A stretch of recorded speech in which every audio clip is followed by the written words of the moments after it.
जब तक champions trophy नहीं होगी तब तक ऐसी खबरें आती रहेंगी। अब दोबारा से खबर ये आ रही है भारत की मीडिया की तरफ से, इंडियन मीडिया की तरफ से, एक बहुत बड़ा उनका चैनल है, वहां से खबर आई है कि इंडियन टीम पाकिस्तान के अंदर नहीं आएगी।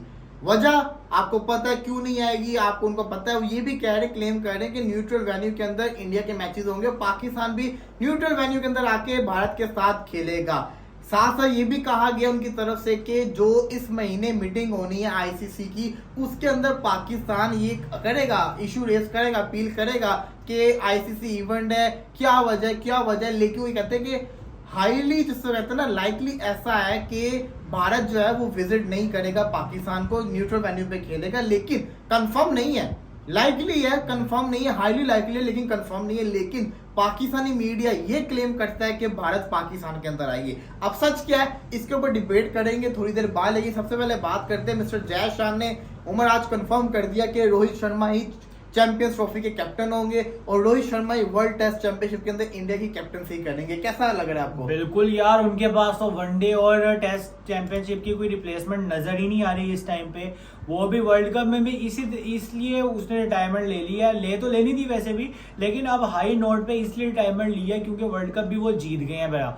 और रोहित शर्मा जैसे जैसे वो कहते हैं ना, सुनहरी हरूप में उसने अपना नाम लिखवा दिया हुआ है। एक ट्रॉफी कैबिनेट में आ गई हुई है धोनी की कंपैरेटिवली। और अब वो जो 2 ट्रॉफियां और है ना, चैंपियंस ट्रॉफी भी वर्ल्ड कप तो नहीं आई थिंक आएगा, लेकिन जो चैंपियंस ट्रॉफी है वो चाह रहा है कि मैं जाते जाते ना, क्योंकि मुझे लगता है कि ये जो आखिरी टूर्नामेंट होगा रोहित शर्मा का। और इंडियन मैनेजमेंट जो है ना, जो बीसीसीआई के जो मैनेजमेंट है, वो रोहित को फुल फ्री हैंड देना चाहते हैं क्योंकि रोहित की फॉर्म बड़ी अच्छी चल रही है, रोहित की कैप्टनसी बड़ी अच्छी चल रही है। तो रोहित अपनी ना बेस्ट फॉर्म में है लाइफ के इस टाइम पे, और क्योंकि उसने वर्ल्ड कप भी जितवा दिया T20 का, और उसको मेरा नहीं ख्याल कि इससे जो है ना ऐसा कंपैरिजन किसी से हो सकता है कि भाई किसी और को कैप्टन बनाया जाए चैंपियंस ट्रॉफी में, जबकि रोहित शर्मा ने 2024 का वर्ल्ड कप जितवाया। चांस यही है कि रोहित शर्मा चैंपियंस ट्रॉफी भी जितवा सकते हैं, वर्ल्ड टेस्ट चैंपियनशिप भी जितवा सकते हैं, क्योंकि अब वो आए हुए डिफेंस वाले टाइम में कर्मा चल रहा सब कुछ। तो ये बड़ा स्ट्रॉन्ग चांस है। तो ये बड़ा मेरी नजर में भी बड़ा अच्छा,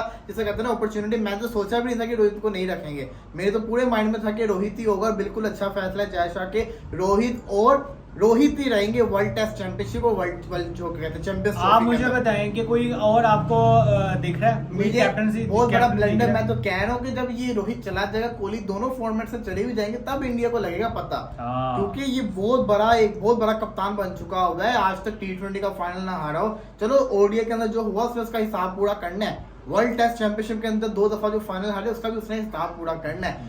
आपने एक बात की थी कि इंडियन टीम के अंदर एक प्लेयर मिसिंग है, वो प्लेयर था ईशान किशन। बिल्कुल। ईशान किशन से पूछा गया सवाल, उनसे पूछा गया, मैं आपको बताता हूँ, उनसे पूछा गया why did you opted for a break. Ishan Kishan ने यही कहा था ना, मैं ब्रेक लेना चाह रहा हूँ इंटरनेशनल क्रिकेट के पास, उसको ड्रॉप कर दिया। वो कहता कि I was scoring runs and then I found myself on the bench. These things do happen in a team sports, but I experienced travel fatigue. It meant there was something wrong. I was not feeling well or right, and so I decided to take a break. ये क्या बात हुई? ये तो question mark दे रहा है। तो उसने जिसको कहता है ना, अपनी स्टेटमेंट के अंदर और सवाल रेस किए। सवाल उसने इसलिए रेस किए क्योंकि अब फैटीग से तो कुछ नहीं होता, आप बेंच के ऊपर बैठे हुए, आप खेल नहीं रहे, आपको फैटीग किस चीज का हो रहा है। मतलब कि उनका कहने का मकसद ये था कि मैं रन्स भी कर रहा था, इनडायरेक्टली तो उसने कहना चाहिए कि मैं रन्स भी कर रहा था, सरकास्टिकली बोला, फिर भी मुझे बेंच पे बिठाया हुआ था, जो रन्स नहीं करे थे उनको खिलाया हुआ। तो वो कहना ये चाहिए, मुझे गुस्से में मैंने ऑप्टेड टू ब्रेक कर लिया। और फिर क्या हुआ आपको पता है, तो बीसीसीआई ने क्या किया, बीसीसीआई ने उसको ही जिसको कहते हैं ना ड्रॉप कर दिया। तो इस पे अब आपका क्या ख्याल है? यार बिल्कुल, इतना कंपटीशन हाई, उसमें कंपटीशन में मैं समझता हूँ कि अगर हमें चांस मिले ना, हम सिर्फ पानी पिलाते ना 4 साल, क्योंकि इंडियन टीम में जगह बनाना उतना ही मुश्किल है जैसे कोई बहुत मुश्किल काम करना। तो इंडियन टीम में जिस तरीके से कंपटीशन बढ़ता जा रहा है दिन ब दिन, तो अब ये है कि भाईजान जैसे ब्रेक लगा, उसने ब्रेक अपने लिए ले लिया ब्रेक, के भाईजान एक सरकास्टिकली वे में भी उसने बोला कि भाईजान मैं परफॉर्मेंस भी दे रहा हूँ, फिर मैं बेंच कर रहा हूँ, और मुझे ना सफर की फटीक बढ़ रही है, तो सफर मैं नहीं करना चाह रहा और मैं इसलिए ब्रेक ले रहा हूँ। अब ये सवाल है कि भाईजान टी20 में तो ब्रेक लगी चुकी है ऑलमोस्ट Exactly. क्योंकि इतने ओपनिंग बैठे हुए हैं। अब क्या बीसीसीआई क्योंकि ईगो पे भी ले सकता है कि भाई वो ईगो पे ले लेके यार हमने इसको चांस दिया, अगर हम इसको चांस नहीं दे रहे तो इसका काम है भाई एज अ इंडियन क्रिकेटर आप टीम को सपोर्ट करो, एक ना एक दिन आप चांस करो, आप परफॉर्मेंस से प्रूव करो। उसकी बात भी ठीक है कि मैं परफॉर्मेंसेस दे रहा था लेकिन इसके बावजूद मैं बेंच पे रहा, तो इसका ये तरीका नहीं होता कि भाई आप खुद सेल्फ उस पे ब्रेक ले लो, क्योंकि ऐसे हमने बड़ा देखा जो एटीट्यूड में ब्रेक ले लेते हैं ना वो भी उनको लंबी ब्रेक लग जाती है। लंबी ब्रेक लग जाती है। खैर ये तो होगी चैंपियंस ट्रॉफी में वापस आते हैं। देखिए जो भी आ रही खबरें आ रही हैं, आपको पता है एशिया कप से पहले भी आई थी, लेकिन एट द एंड हुआ क्या था कि इंडिया ने खेला तो न्यूट्रल वेन्यू के ऊपर ही था ना, और एशिया कप जो कि पाकिस्तान के अंदर होना था, फिर वो पूरा का पूरा ऑलमोस्ट पूरा एशिया कप लंका के अंदर ही हुआ, बेड़ा गर्क हुआ बिल्कुल, और बेड़ा गर्क हुआ यार। वो एशिया कप की बात अलग होती है, उसको कर रहा होता है हैंडल बीसीसीआई कर रहा होता है, एसीसी और बीसीसीआई जय शाही चेयरमैन थे, लेकिन ये है टूर्नामेंट आईसीसी। और एक और डिफरेंस भी है, डिफरेंस ये है कि भाई पाकिस्तान भी इंडिया जाके वर्ल्ड कप खेल के आया है, तो हम भी गए हैं तो हमें कोई मसला नहीं हुआ, तो यार आप लोग को भी आना चाहिए। ये बात अलग है क्रिकेट की, भाई विन होनी चाहिए, यहाँ पे पॉलिटिकली पीछे रहना चाहिए पॉलिटिशियंस वगैरह को, दोनों तरफा इंडिया भी और पाकिस्तान भी क्रिकेट की एक विन होनी चाहिए और अच्छी क्रिकेट देखने को मिलनी चाहिए। हम भी डिजर्व करते हैं बड़े बड़े प्लेयर्स को देखना, रोहित शर्मा को, विराट कोहली को। और आप देखिएगा पाकिस्तान अगर इंडिया आ जाती है ना तो आपको भाई बहुत पहले टिकट सोल्ड आउट हो जाएंगी। एग्जैक्टली। और देखिए जो भी, अब तो मैं काफी लोगों कमेंट्स में भी देखता हूँ कह रहे होते हैं कि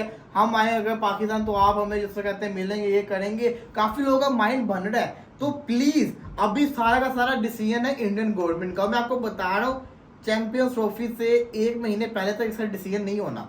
ये ऐसी खबरें आती रहेंगी, खबरें कभी आएंगी इंडिया नहीं आ रहा, कभी आएंगी हाइब्रिड मॉडल के ऊपर हो रहा है जिसको कहते हैं चैंपियंस ट्रॉफी, कभी ये आएगा कि पाकिस्तान में नहीं हो रही, खबरें आती रहेंगी। लेकिन जो फैसला होगा वो ठीक 1 महीना पहले हो जाएगा। और शेड्यूल का वेट है कि शेड्यूल एक दफा आ जाए ना तो फिर सब कुछ फाइनलाइज हो जाएगा। पर्सनली फील कि भाई इंडिया आएगी इस बार, आना चाहिए यार, आना चाहिए, चैलेंजिंग वे में आनी चाहिए। मैंने देखा है सेशन में भी ये बोला है पाकिस्तान तो वो टीम है जो अपने घर में आराम से हारती है। हाँ हर कोई अभी इंग्लैंड में 3-0 से पेल के गया, वो कैसे खुशी खुशी दोबारा आ रहे हैं। हाँ। उनको पता मुफ्ती के 3 मैचेस हैं।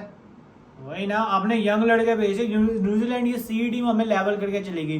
होम ग्राउंड में लेवल का मतलब है विन है भैया। एग्जैक्टली। तो बड़ा कुछ हो सकता है हमारे साथ। लेकिन इसी के साथ अगर बात करें चले चैंपियंस ट्रॉफी तो बात होती रहेगी चैंपियंस ट्रॉफी के अलावा जो आज इंडिया ने मैच जीते, इंडिया वर्सेस जिम्बाब्वे की मैच रिपोर्ट की। इंडिया ने पहले बल्लेबाजी की, पहले 6 ओवर में सिर्फ और सिर्फ 36 रन थे, 1 विकेट का नुकसान था, प्रेशर इंडिया पे था, मैच इंडिया हारा हुआ था। लेकिन उसके बाद जिस तरीके से शर्मा और गायकवाड़ ने बल्लेबाजी की है, क्रेडिट जाएगा दोनों को, बड़ी शानदार किस्म की पार्टनरशिप लगाई और अभिषेक शर्मा ने अपनी वैल्यू बताई कि वो प्लेयर है, उसका कैच छोड़ोगे तो वो रुकेगा नहीं, वो अपनी नेशनल गेम खेलता रहेगा। वो एक गलत शॉट खेलेगा तो 10 जिसे कहते हैं ना प्रॉपर शॉट्स खेलेगा, उसने खेल के दिखाया। एक डेब्यू के बाद दूसरे मैच के अंदर उसने सेंचुरी स्कोर की है, आउटस्टैंडिंग, कि उसकी सेंचुरी को आने में 82 पे वो था, उसने 3 छक्के मार के अपनी सेंचुरी कंप्लीट की। ऐसा कौन सा दिलेर खिलाड़ी है? सेंचुरी में 90s में आके तो लोग वैसे ही सिंगलों पे आ जाते हैं। बहुत कम होते हैं। मैं यही बात कर रहा था सेशन में कि भाईजान 94 पे भी अगर वो बंदा छिक्का मार सकता है ना तो इसका मतलब ये है कि वो किसी ने गोल से आया है, उसका सिर्फ पर्सनल माइलस्टोन गोल नहीं है, उसका ये गोल है कि भाई मैंने टीम में जगह बनानी है। और आज के जमाने में इंडियन टीम में जगह बनाना है, ईशान किशन जैसे बंदे ब्रेक ले रहे हैं क्योंकि चांस नहीं मिला प्रॉपर, तो ब्रेक लेने का सवाल नहीं है भाई। यहाँ पे परफॉर्मेंस से अपनी ऐसी परफॉर्मेंस देनी पड़ेगी कि आपकी सिलेक्टर्स की, कैप्टन की आप पे नजर हो कि भाई अगर मैं इसको बाहर करूंगा तो मेरी टीम को नुकसान हो सकता है। तो कंपटीशन में अगर आप रैंक 1 पे आते हो तो आपके अलावा कोई भी बंदा रिप्लेस नहीं कर सकता। उमर, इस मैच का टर्निंग पॉइंट आपकी नजर में क्या था? यार इसका टर्निंग पॉइंट क्या है, मुझे लगता है कि वो जो अभिषेक शर्मा का जो कैच छोड़ दिया ना उस मसा गाजा ने, तो मुझे लगता है उधर से ही मैच पलटा है। क्योंकि अगर अभिषेक शर्मा का कैच पकड़ा जाता उस टाइम पे, वो बड़ा इजी कैच था, तो अगर वो पकड़ा जाता तो मुझे लग रहा है इंडियन टीम 160 170 मैक्सिमम 180 कर लेती, 243 जैसा पहाड़ जैसा स्कोर ना कर पाती। बिल्कुल जी, वो कैच ही टर्निंग पॉइंट था। और रही बात जिम्बाब्वे के पॉइंट ऑफ व्यू से बात करें तो देखिए आप लोगों की टीम के लिए जो आराम से जो चेजेबल टारगेट है ना वो है 150 160, जो आप आराम से नहीं, वो भी बड़ा मुश्किल से चेजेबल टारगेट है। तो इसके लिए आपको क्या करना है, उसको आपको विकेट पे खड़े होना है, टाइम देना है। 6 ओवर में 36 था भारत का, हो गया ना 234। क्या किया उन्होंने, सेट हुए, जज्बातीपना छोड़ दे। ये जिम्बाब्वे की यंग लड़कियां, इनको नहीं समझ नहीं आएगी। समझ आनी हो। ये होता है एक्सपीरियंस, यहाँ पे मैटर करता होता है। लेकिन इनका एक्सपीरियंस प्लेयर सिकंदर रजा को समझाए, और सिकंदर रजा पता नहीं क्या कैप्टनसी कर रहा है, कभी कभी खच्चे मारता है बहुत ज्यादा। कल के मैच में बड़ी अच्छी कैप्टनसी की है, लेकिन आज देखो समझ ही कैप्टन नहीं कूल है, फिर ठंडा रहता है, लेकिन मजा कज्जा को जिसको कहते हैं, जब वो कैचेस छोड़ा उसको क्यों तुमने बाउंड्री पर रखा, तुम उसको बीच में ले आओ, सर्कल के अंदर लेकर आ जाओ। हाँ। और फिर उसकी दलेरी देखी, उसी को ओवर पे करवा रहा है। तो जाहिर है उनका मेन स्पिनर था, तो वो उस तरीके से उसी को देना था। और आज मुझे लग रहा है कि वो बेनेट को भी ओवर नहीं, बेनेट ने पहला ओवर किया था, जैसे बाद फिर नहीं ओवर दिया, पहला ओवर ही करता होता है। मतलब ये क्या बात है भाई। और पहले ओवर में उसको जब पड़ी है तो फिर उसका भी जैसा कहते हैं ना, अकल भी ठिकाने आ गई। मेरा ख्याल है उसने दूसरा ओवर भी किया बेनेट ने, इस बार 2 ओवर करवाए, क्योंकि अभिषेक शर्मा सामने थे ना, तो कोशिश करा, लेकिन अभिषेक शर्मा ने फिर उसको मारा। तो यही है कि भाई टर्निंग पॉइंट तो वही होता है, कैचेस विन मैचेस, कैच आपने छोड़ा, मैच जिसको कहता है ना आपका उसी वक्त रुक गया था। तो ये बड़ा जरूरी है पॉइंट ऑफ व्यू से। अब अगले 3 मैचेस हैं, बुध को मैच खेला जाएगा, तीनों मैचेस में इंडिया ही फेवरेट है। जिम्बाब्वे को दोबारा से कोई आउटस्टैंडिंग किस्म की स्पेल करना पड़ना है, और इंडिया को कोई बुरा दिन होगा तभी ये लोग हारेंगे, अदरवाइज ये लोग हारते हुए नजर नहीं आ रहे। तो फिलहाल के लिए मैं ज्यादा दिन इंशाल्लाह फिर आते हैं, तब तक के लिए अल्लाह हाफिज़।